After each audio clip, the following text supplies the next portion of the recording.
Bonsoir Philippe. Bonsoir Jean-François. Vraiment content de te retrouver, Philippe. Après 2 semaines, 2 semaines, tu étais là la semaine dernière, oui. on a fait le panel. Un panel qui a été extraordinaire, hein? Ça a été prisé, les gens ont apprécié les échanges, puis tout ce qui s'est passé dans ce panel-là. La semaine dernière, panel sur la réalité de la vie politique ici au Québec puis au Canada. Merci beaucoup d'avoir participé avec nous la semaine dernière. Philippe, ce soir, on parle d'un fléau sur lequel s'est penché les politiciens du monde entier lors de leur rencontre au sommet à Davos, dans leur meeting annuel avec Klaus Schwab, dans le cadre du World Economic Forum. On a déjà fait jouer ici un petit extrait de ce qui s'était passé là-bas. On va le refaire rejouer ce soir, puis on va commenter par la suite, parce que ce soir, toi et moi, on parle de censure. Oui. On l'écoute à l'instant. For the global business community, the top concern for the next 2 years is not conflict or climate. It is disinformation and misinformation. Qu'est-ce qu'elle dit? Elle dit que le défi de l'année 2024, ce n'est pas le climat, tiens, qu'est-ce qui se passe? Ce n'est pas la guerre, c'est la désinformation. La désinformation qui, bien sûr, est extrêmement dangereuse pour l'ordre global, global order. Annual Global Risk Report, Global Challenges, Global Collaboration, the Global Challenges. Et la désinformation qui est extrêmement dangereuse parce que, catastrophe des catastrophes, il y a beaucoup d'élections en 2024. Je ne sais pas si vous imaginez ce que ça veut dire. Cela veut dire qu'en fait, pour Mme von der Leyen, le danger, c'est quoi?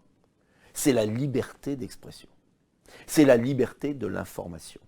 Parce qu'elle appelle désinformation toute pensée qui n'est pas conforme à l'ordre global imaginé par Klaus Schwab et ce groupe d'intérêt.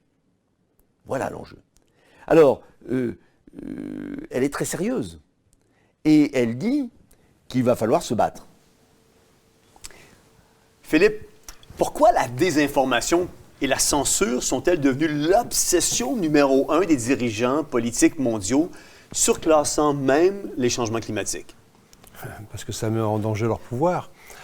Si on regarde actuellement, pourquoi tous les grands médias sont tous en train de tomber ou d'être financés à quasi 100%? Un publicitaire, lui, il s'en fiche qui regarde. C'est combien de personnes regardent, puis tu vas avoir tant de scènes de la personne qui regarde. Pendant les dernières années, tout le monde a bien compris que tu changeais de chaîne, tu avais l'impression d'être sur la même chaîne, tu avais exactement les mêmes mots. Et donc, les gens n'écoutent plus. Et des gens comme nous ici, mais il y a des grands joueurs comme Tucker Carlson, comme Joe Rogan, font mais considérablement plus. La dernière interview de Tucker Carlson avec Vladimir Poutine, qui ont au moins vu un bout de la vidéo, on parle du milliard de personnes. Wow. On n'est pas du tout dans les chiffres que peuvent avoir. Donc ils ont un problème, c'est qu'ils ont pris le contrôle de tous les médias d'information. Ouais. Puis le problème, c'est que les médias d'information se mettent de plus en plus à parler dans le beurre. Et donc ils ont un enjeu, c'est que si leur message passe plus, ils ne peuvent plus imposer leur narratif. Et donc c'est devenu panique à bord. Il faut absolument interdire à tout le monde de communiquer autre chose que ce que eux ont décidé, la vérité. On est dans 1984, on est vraiment dans le ministère de la vérité. Oui, c'est ça. C'est ça. Quelles sont tes principales préoccupations à toi autour des récentes législations en France? Parce qu'en France, il y a eu une série de législations qui ont passé sur la régulation des médias sociaux et la liberté d'expression. Puis quel sera l'impact de toutes ces législations-là qui ont vu le jour en France? Alors, on ne sait pas encore tous les impacts qu'il va y avoir. Là, on a une bonne idée, par exemple. On commence à avoir une très bonne idée. Déjà, ils veulent essayer de fermer Twitter, parce que dans le fond, les autres médias sociaux se plient quand même assez gentiment aux demandes. Et la stratégie d'Elon Musk, c'est de dire on va négocier publiquement. Dites-nous qui vous voulez qu'on enlève, et puis dites-nous le publiquement, puis nous, on va vous répondre publiquement. Ouais. Ça ne les arrange pas du tout. Ils veulent que ce soit négocié par derrière. Donc ils essayent, ça c'est plutôt au niveau européen, d'attaquer à ce niveau-là. Ensuite, ils ont mis une loi qui va permettre à des chercheurs comme Raoult d'être potentiellement mis en prison quand ils vont dire autre chose que le narratif du gouvernement. Ouais. Ils ont mis en place avec Viginium, c'est le nouveau nom, parce que maintenant ils ont tous des nouveaux noms pour ces... ils ont fermé 15 médias qui faisaient de la propagande russe. Oui, plusieurs avaient une opinion assez russe, mais enfin je veux dire, est-ce qu'on a le droit d'avoir leur opinion? Et puis non, il faut maintenant plus que uniquement l'opinion. Et ça a été plus loin. Ils ont pris le droit de classer tous les gens qui parlent dans les médias en droite, extrême droite, etc. Et en fonction de leur part de marché, entre guillemets, ce qui fait que quelqu'un comme Philippot va avoir le droit par mois à 20 minutes de communication. Point. Et Charles Gave, par exemple, qui est un économiste très connu, ils l'ont classé extrême droite. Donc, chaque fois qu'il va venir parler dans les médias, on va défalquer ce temps-là dans l'extrême droite, qui aura le droit à un certain temps en fonction de ce qu'il représente dans l'électorat. Mais c'est quoi ton opinion, Philippe, sur ce que devrait être le rôle de l'État dans toute cette gestion-là de régulation des contenus sur les plateformes numériques? Aucun. En réalité, on a déjà ce qu'il faut. On a des lois. On n'a pas le droit de faire une incitation à la haine. On n'a pas le droit de... Tout ce qui est interdit est interdit. On a déjà des lois qu'on les applique. Ouais. Et qu'on arrête de décider de ce qu'on a le droit de penser ou pas penser. Juste sur ce qui s'est passé dans les dernières années, le nombre de choses qu'on nous a dit qui étaient officiellement des mensonges, on le sait aujourd'hui, ça veut dire que ces choses-là, si on avait dit le contraire, on aurait été en prison. Ça n'a aucun sens. Non, tout à fait. Donc le rôle des gouvernements, en réalité j'en ai marre de voir le gouvernement qui va s'occuper jusque mes bobettes à la maison. Là. Ils veulent savoir comment... on a même eu un gouvernement canadien qui nous explique comment il fallait faire l'amour. Faut arrêter, je veux dire. Pour moi, un gouvernement, il a des rôles régaliens. Ouais. C'est-à-dire la justice, c'est-à-dire l'armée, c'est-à-dire battre monnaie, tout ça je veux bien. L'économie. Même là, je commence à... Non, chaque fois qu'ils se mêlent de quelque chose, j'ai une expression que j'aimais bien, tu prends des politiciens, tu les mets au Sahara, après 2 ans, ils t'importent du sable.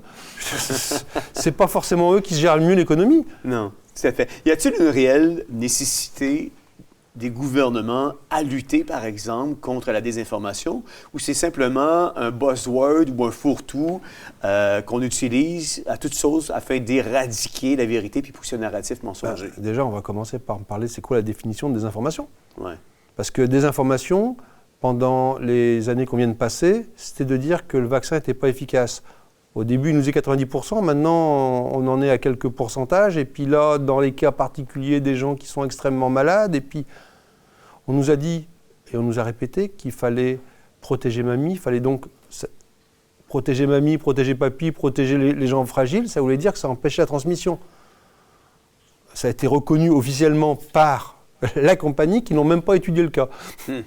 Donc, tout ce qu'on nous a dit, c'était quoi? C'était de la désinformation. Parce qu'à ce moment-là, c'est contre le gouvernement qu'on va retourner le système. Ouais. Donc la désinformation, il y en a toujours eu.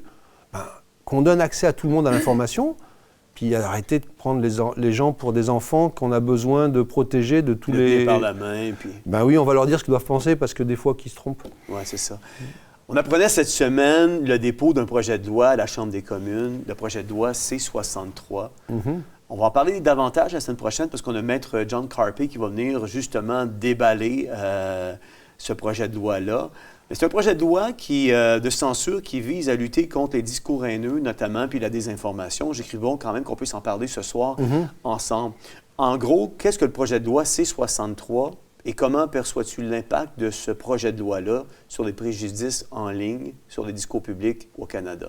C'est la même chose que Viginium. En gros, le gouvernement s'arroge le droit de ce qui est de l'information et de ce qui est de la désinformation. Ouais. On a tous les gouvernements qui sont mis au garde à vous face à Davos pour dire l'enjeu maintenant, c'est la désinformation. Donc on travaille de tous bords, tous côtés. Ouais. Il n'y a pas un côté qui n'est pas abordé.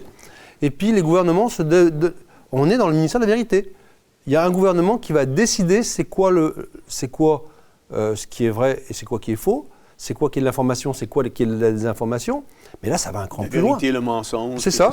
Mais ça va beaucoup plus loin, puisque maintenant, on peut être accusé de quelque chose avant de l'avoir fait. C'est-à-dire qu'un tribunal va pouvoir t'empêcher, par exemple, un tribunal pourrait dire « Monsieur Meloni, on suspecte que vous allez dire quelque chose la semaine prochaine Parce qu'on a vu la tendance dans les médias sociaux. Oui, parce qu'on pense que vous allez...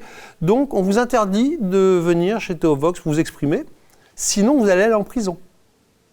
J'aimerais ça qu'on regarde quand même quelques textes écrits de ce projet de loi-là, qui est sorti par un article qui a été écrit notamment par Maître Olivier Séguin, qui est un collaborateur à l'émission de Théovox Actualité. On voit le projet de loi 63 au fédéral permettrait au cabinet Trudeau de contrôler et de censurer tous les services de médias sociaux au Canada.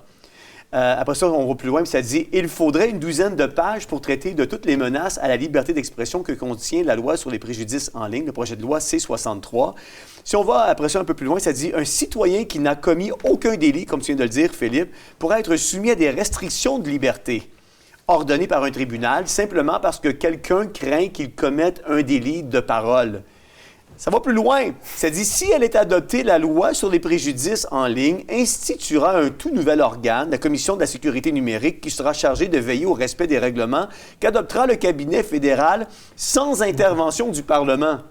Non, c'est vraiment une police extraordinaire. Ah oui, non, c'est la...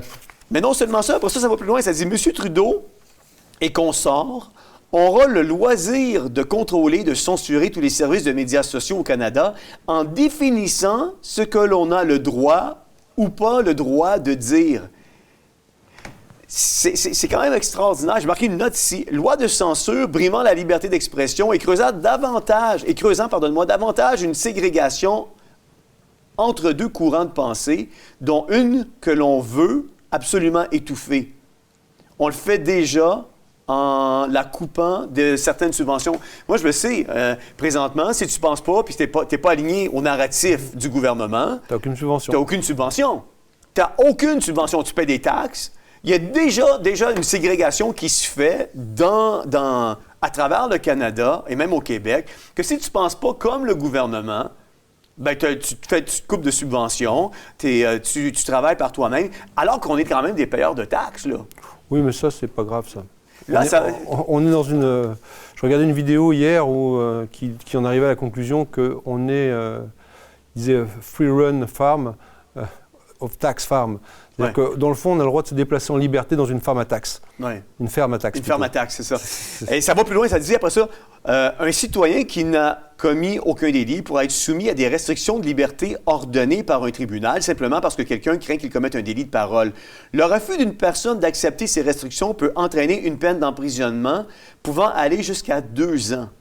La loi sur les préjudices en ligne ferait passer la peine maximale d'emprisonnement de 5 ans à la perpétuité. Dans le cas d'un appel au génocide. Mais après, comment on définit un... C'est-à-dire qu'on est en train de dire que c'est le gouvernement qui sait mieux que tout le monde, mieux que les scientifiques, mieux que les philosophes, mieux que les gens, mieux que tout le monde, ce que tu as le droit de penser. Ouais. C'est une des définitions du fascisme. Une des définitions du fascisme, c'est pas quand on t'interdit de parler, c'est quand on t'oblige à dire quelque chose. Absolument. Et là, on est rendu qu'on t'oblige à dire quelque chose. Tout à fait. Si tu vas en dehors, tu vas en prison. Puis on parle même d'amende pouvant aller jusqu'à 50 000 au gouvernement, puis 20 000 à la personne qui aurait été victime. Victime. Et ça va plus loin. Et la personne n'a même pas à démontrer son préjudice, elle a juste à démontrer qu'elle a été offensée, donc à dire qu'elle a été offensée. Non, mais juste penser d'avoir écrit un projet de loi comme ça, là, ça mérite d'être enfermé puis d'être interné, là. Ah, ça n'a aucun sens. Et j'écoutais l'autre fois, ils sont en train de travailler sur quelque chose où ils veulent faire un délit de remettre en cause les enjeux du danger climatique. Ouais. Donc le réchauffement climatique pour des raisons anthropiques, donc par l'homme, un peu comme on a des lois qui interdisent de remettre en cause le génocide des Juifs ou des choses comme ça, ça va être du même acabit. Ouais.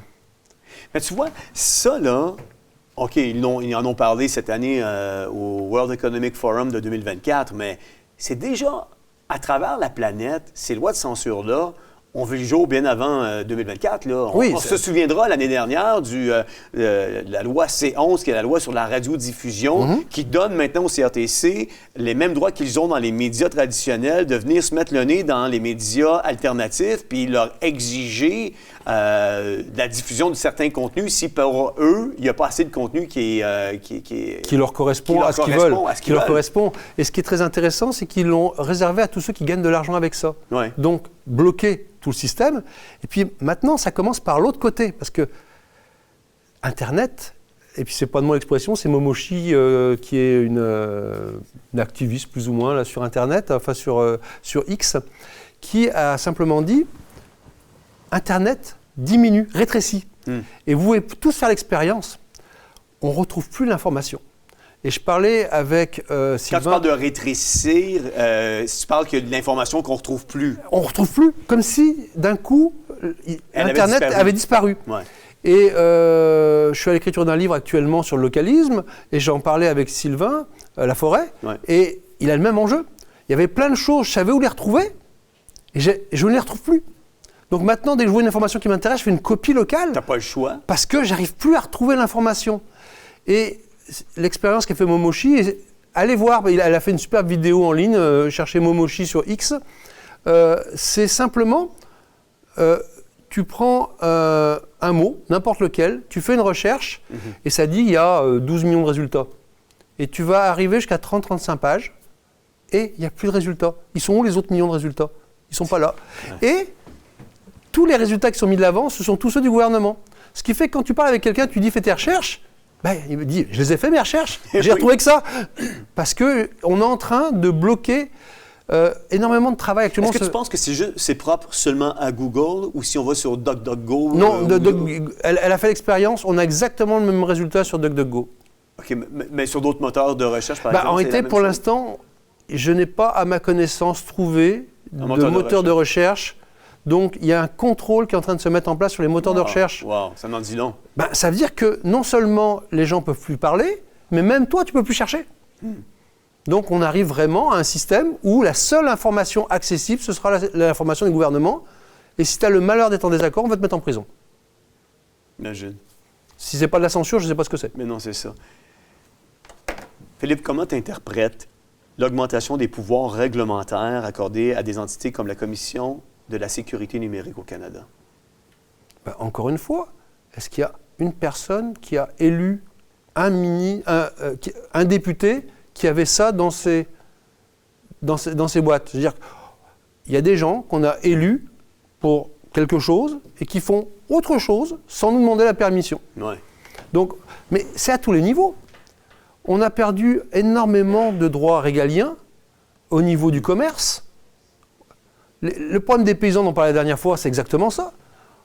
On a de moins en moins de droits et tous les droits sont tranquillement en train de remonter vers le sommet qui est le projet du Forum économique mondial, qui est d'avoir quelques individus de grandes entreprises, de banques et d'OBNL qui contrôlent le monde. Oui, c'est ça.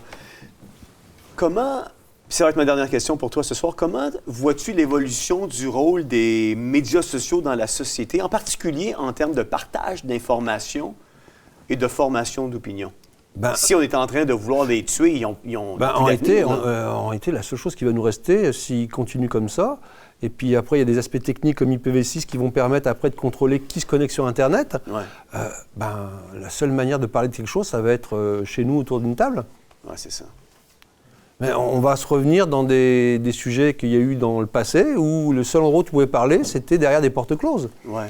Et en espérant qu'il n'y ait pas quelqu'un là-dedans qui allait dénoncer. Est-ce qu'il y a des stratégies qui existent? Là, ça va être vraiment ma dernière question. Est-ce qu'il y a des stratégies qui existent? Parce que comme nous, par exemple, chez Théovox, on est, le terme à la mode, on est shadow-banné.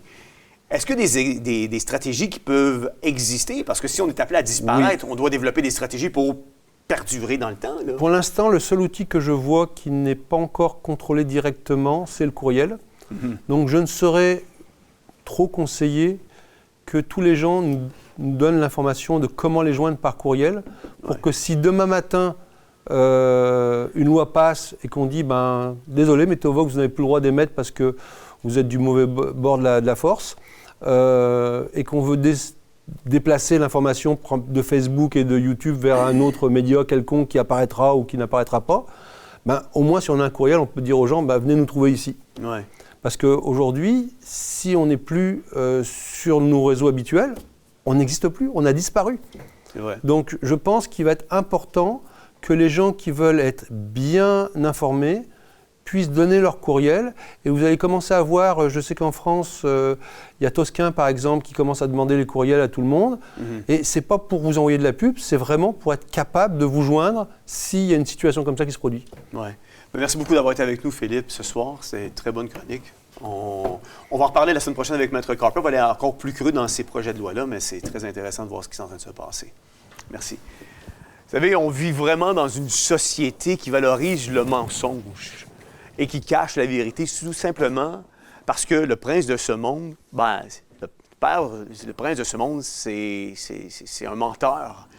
Vous savez, Romains 1,18 vous nous dit « La colère de Dieu se révèle du ciel contre toute impiété et toute injustice des hommes qui retiennent injustement la vérité captive. » Vous savez, la vérité construit alors que le mensonge détruit.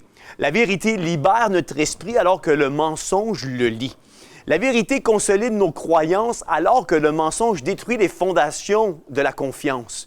La vérité inspire l'unité et la coopération alors que le mensonge nourrit l'isolement et la division.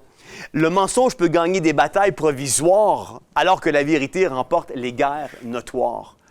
Qu'on soit, vous et moi, un peuple, une société qui faisons la promotion de la vérité et qui arrêtons de faire la promotion du mensonge. Soyons des agents de vérité.